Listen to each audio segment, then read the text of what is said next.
Hello बच्चों, let's read the question and the question says that which of the following compounds can yield only one monochlorinated product upon free radical chlorination। तो हम लोगों को बोल रहा है कि इनमें से कौन सा कंपाउंड जो है, कौन सा मॉलिक्यूल जो है, वो जब जब उसका फ्री रेडिकल क्लोरिनेशन किया जाएगा तब वो सिर्फ एक ही मोनोक्लोरिनेटेड प्रोडक्ट देगा। ठीक है। And the options are, option A में दे रखा है 2 डाइमिथाइल प्रोपेन, ऑप्शन बी में दे रखा है 2 मिथाइल प्रोपेन, ऑप्शन सी में दे रखा है 2 methyl butane and option D में दे रखा है एन ब्यूटेन। ठीक है। और हम लोगों को बताना है कि इनमें से कौन सा कंपाउंड, इन चारों में से कौन सा कंपाउंड जो है जब उसका फ्री रेडिकल क्लोरिनेशन करेंगे तो सिर्फ एक ही मोनोक्लोरिनेटेड प्रोडक्ट देने वाला है। ठीक है। So let's start the question by knowing a key concept first. So the key concept of this particular question will be that free radical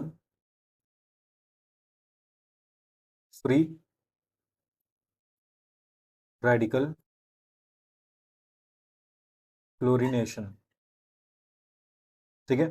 अब फ्री रेडिकल क्लोरीनेशन कहने का मतलब क्या है कि जो क्लोरीन एटम होगा वो मौजूद है हम लोगों का एज अ फ्री रेडिकल, मतलब क्लोरीन, और इसका सिंबल ऐसा हो जाएगा क्लोरीन और एक यहाँ पे डॉट लगा देंगे दैट रिप्रेजेंट्स 1 इलेक्ट्रॉन। तो जब भी हम लोग फ्री रेडिकल क्लोरीनेशन करते हैं या फ्री रेडिकल रिएक्शन करते हैं तो उसमें क्या होता है, जो भी अल्केन्स का फ्री रेडिकल क्लोरीनेशन होगा वो एक mixture of isomeric mono poly halo alkanes हम लोगों को देगा, जो कि डिफिकल्ट हो जाता है सेपरेट करने के लिए एज अ प्योर कंपाउंड्स। तो इसका मतलब क्या है कि जब भी हम लोग प्री रेडिकल क्लोरिनेशन करेंगे ऑफ अल्केन्स तो it will give a complex mixture mixture of isomeric isomeric mono poly halo alkanes halo alkanes. ठीक है। तो जब भी फ्री रेडिकल क्लोरिनेशन करते हैं हम लोग तो क्या होता है, तो वहां पे हम लोगों को एक कॉम्प्लेक्स मिक्सचर मिल जाता है आइसोमेरिक मोनोपोली हल्केन्स का। ठीक है। तो अगर हम लोग ऑप्शंस में चेक करें तो ऑप्शन में हम लोगों को वैसा कंपाउंड चाहिए जिसमें अगर कहीं पे भी क्लोरिनेशन होगा, that is chlorine as a atom जब भी ऐड होगा तो वो सेम टाइप ऑफ हो। तो पहला ऑप्शन हम लोगों को दे रखा है that is 2 di methyl 2 di methyl propane. ठीक है। तो सबसे पहले इसका हम लोगों को स्ट्रक्चर आना चाहिए। इसका स्ट्रक्चर अगर हम लोग बनाएंगे तो it will be look like, क्योंकि प्रोपेन है तो 3 कार्बन का एटम होगा दैट इज CH3 सी और CH3। अब 2 पे जो है डाई मिथाइल है, मतलब यहाँ पे डाल देंगे हम लोग CH3 और CH3। और जब इसका फ्री रेडिकल क्लोरिनेशन कराएंगे दैट इज Cl डॉट, जब यहाँ पे रिएक्शन होगा फ्री रेडिकल क्लोरिनेशन तो क्या होगा, तब ये हम लोगों का प्रोडक्ट देगा CH3 CH2। यहाँ पे लग जाएगा हम लोगों का free radical chlorination that is chlorine, और ये हो जाएगा CH3 और CH3। अब अगर हम लोग इसका दूसरा प्रोडक्ट बनाने की कोशिश करें तो दूसरे प्रोडक्ट में हम लोग क्या कर सकते हैं, अभी हम लोगों ने क्लोरीन जो है इस वाले कार्बन पे लगाया है, अब क्या करेंगे हम लोग इस वाले कार्बन पे लगा के देखेंगे। तो ये हो जाएगा हम लोगों का CH3 C, यहाँ पे CH2 और यहाँ पे लग जाएगा chlorine, it will B CH3 और यहाँ पे CH3। तो अगर हम लोग दोनों में तो अगर हम लोग दोनों प्रोडक्ट में कंपेयर करें, ये वाला प्रोडक्ट ये वाले कार्बन पे जब अभी क्लोरीन लगा है या फिर इस वाले कार्बन पे जब क्लोरीन लगा था, तो दोनों प्रोडक्ट जो है सेम ही है। मतलब जब हम लोग इस वाले कार्बन पे, थर्ड वाले या फिर फोर्थ वाले कार्बन पे भी जब क्लोरीन लगाएंगे तो सारा प्रोडक्ट जो है वो हम लोगों का क्या मिलने वाला है, सेम मिलने वाला है। मतलब ये जो मॉलिक्यूल है हम लोगों का 2 डाई मिथाइल प्रोपेन, जब इसका फ्री रेडिकल क्लोरिनेशन करेंगे तो हम लोगों को सिर्फ एक ही तरह का प्रोडक्ट मिलेगा, जो कि ये होगा। अब ये कंपाउंड बनाए या फिर ये कंपाउंड बनाए, दोनों सिमिलर कंपाउंड बनने वाले हैं, मतलब हम लोग का प्रोडक्ट जो है वो एक ही मिलने वाला है। So the correct option for this particular question will be our option A.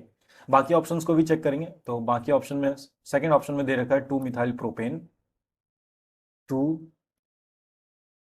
Methyl propane. ठीक है। आप सबसे पहले क्या करेंगे, सबसे पहले इसको ड्रॉ करेंगे हम लोग, तो 2 मिथाइल प्रोपेन देखेंगे तो it will B CH3 CH और CH3, और यहाँ पे लग जाएगा हम लोगों का methyl group that is CH3। और जब इसका फ्री रेडिकल क्लोरीनेशन करेंगे तो हम लोगों को डिफरेंट टाइप्स ऑफ प्रोडक्ट मिलेगा। क्यों? एक बार ऐसा हो सकता है कि यहाँ पे हम लोगों का क्लोरीन लग जाए और दूसरी बार ऐसा हो सकता है कि यहाँ पे भी क्लोरीन लग जाए, मतलब ये दोनों अलग अलग प्रोडक्ट देने वाला है। सो ये ऑप्शन जो है हम लोगों का इनकरेक्ट हो जाएगा, that is option B will be incorrect, ये अलग अलग प्रोडक्ट देंगे। वहीं ऑप्शन सी एंड डी को चेक करेंगे तो ऑप्शन सी में हम लोगों को दे रखा है 2 methyl butane, that is 2 methyl butane. तो सबसे पहले क्या करेंगे, सबसे पहले हम लोग 2 मिथाइल ब्यूटेन का स्ट्रक्चर बनाएंगे। तो इट विल लुक लाइक, क्योंकि ब्यूटेन है तो ये हो जाएगा CH3 CH2 और CH3, और इस वाले कार्बन पे हम लोगों का मिथाइल ग्रुप रहेगा, दैट इज CH3। अब इसका भी जब हम लोग क्लोरीनेशन कराएंगे, फ्री रेडिकल क्लोरीनेशन जब कराएंगे, तो ये भी हम लोगों का डिफरेंट टाइप्स ऑफ प्रोडक्ट देने वाला है। क्यों? क्योंकि यहाँ पे different types of hydrogen atom जो मौजूद है, हो सकता है कि यहाँ पे क्लोरीन लग जाए, यहाँ पे लग जाए, यहाँ पे लग जाए, क्लियर है, या यहाँ पे लग जाए, तो ये भी डिफरेंट टाइप्स ऑफ प्रोडक्ट देगा, मतलब यहाँ पे भी हम लोगों का अलग अलग प्रोडक्ट बनेगा, मतलब ये ऑप्शन भी जो है हम लोगों का इनकरेक्ट हो जाएगा। Let's check our last option, that is N butane. Option D है ये, N butane, that is normal butane. तो इसका स्ट्रक्चर हम लोग ड्रॉ करेंगे तो it will be look like CH3 CH2 CH2 and CH3। और जब इसका क्लोरीनेशन करेंगे, फ्री रेडिकल क्लोरीनेशन करेंगे, तब इसके पास क्या क्या पॉसिबिलिटीज है? इसके पास पॉसिबिलिटीज है कि ये इस वाले कार्बन पे लग जाए, इस वाले कार्बन पे लग जाए, तो इसके पास भी दो पॉसिबिलिटीज है, मतलब ये भी जो है मोनो प्रोडक्ट तो नहीं देने वाला, एक सिंगल प्रोडक्ट तो नहीं देने वाला। So the correct option for this particular question will be our option A, that when on free radical chlorination, only one monochlorinated product will be formed via option A, that is 2,2-methyl propane. Hence option A जो है वो हम लोगों का correct हो जाएगा। Hope you understand the concept well. Thank you and best of luck.